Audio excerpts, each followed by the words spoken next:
Kenapa false break bisa terjadi? Mari kita simak pembahasannya setelah yang satu ini.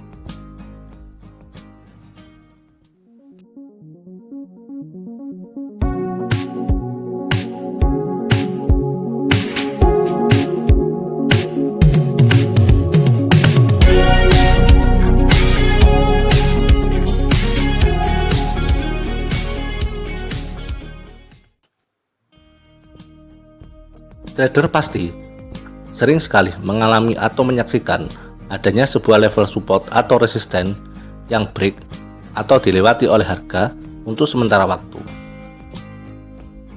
Namun, di momen berikutnya harga kembali berbalik. Coba perhatikan gambar di bawah ini.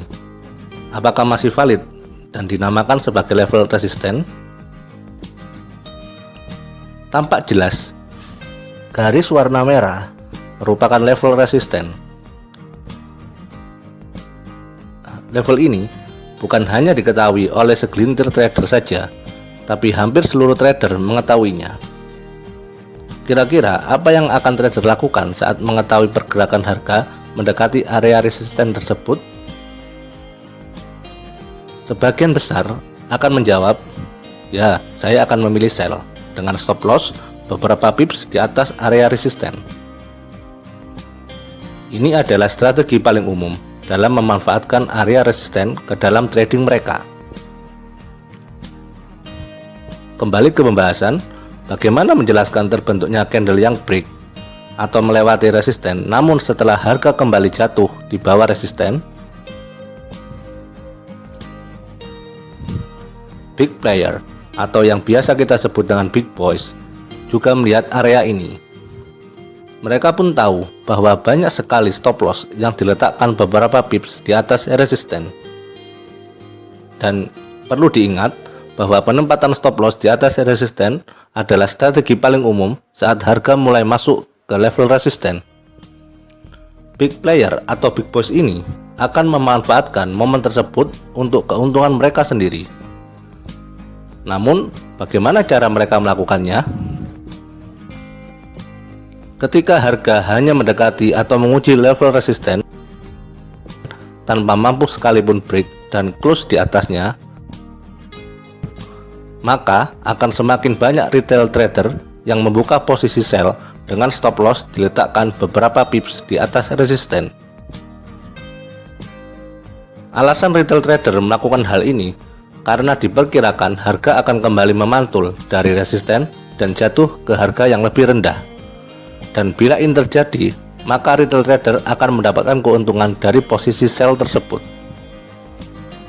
Mengetahui hal ini, big player atau yang sering kita sebut dengan big boys akan membuka posisi buy sehingga harga bergerak naik melampaui area resisten. Sampai kapan posisi buy mereka? Sampai stop loss order milik retail trader di atas resisten semuanya tereksekusi. Dan saat itu terjadi, harga melewati resisten dan mengeksekusi stop loss milik retail trader, apa yang sekiranya akan dilakukan oleh retail trader? Coba kalian bayangkan, jika harga sudah melewati resisten, posisi apa yang akan ada di benak kalian?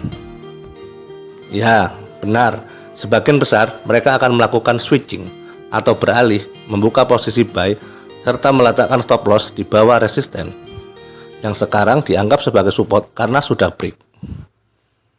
Sayangnya, justru inilah momen yang ditunggu oleh spekulan besar, big player ataupun big boys. Mereka justru menutup posisi longnya sehingga kekuatan buyer berkurang drastis. Sebagian besar hanya diisi oleh retail trader yang baru saja buy. Dan di saat yang sama, big boys beralih mengambil posisi sell dengan kekuatan penuh, sehingga harga kembali jatuh serta mengeksekusi stop loss retail trader. Kenapa big boys melakukan ini?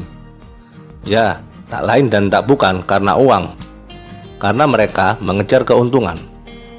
Dari mana mereka mendapatkan keuntungan? Ya jelas dari trader yang loss. Perilaku harga seperti yang sudah dijelaskan pada halaman sebelumnya dinamakan adalah stop leaking. Sedangkan Joe Di Napoli menamakannya dengan wash and rinse. Dan kita sering menyebutnya dengan istilah false break. Di luaran sana banyak sekali istilah yang digunakan untuk melabeli perilaku harga tersebut. Salah satunya adalah fake out. Tapi apapun istilahnya, yang jelas perilaku harga tersebut memiliki kronologi seperti yang sudah dijelaskan pada penjelasan sebelumnya. Dari penjelasan tersebut, maka ada beberapa rule dan tips penggunaan support dan resisten. Yang pertama, resisten masih dianggap valid jika penutupan harga masih berada di bawah resisten. Kedua, support masih dianggap valid jika penutupan harga masih di atas support.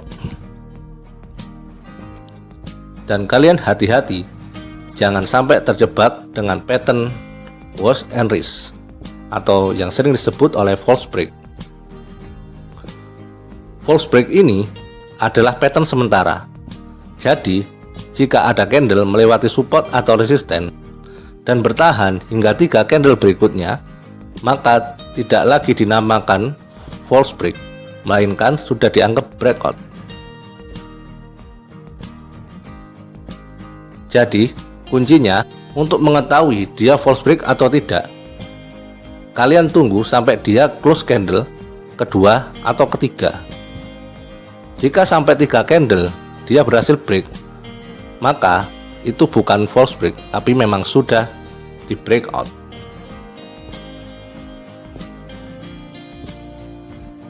Kesimpulannya, apapun sistem trading kita, yang penting kita harus tetap dengan trading plan yang kita miliki masing-masing. Jangan sampai terjebak dengan pattern-pattern yang gak jelas, sehingga kalian masuk market secara sembarangan. Saya Sony Ismail, saya mohon pamit, dan salam sukses untuk kalian semua.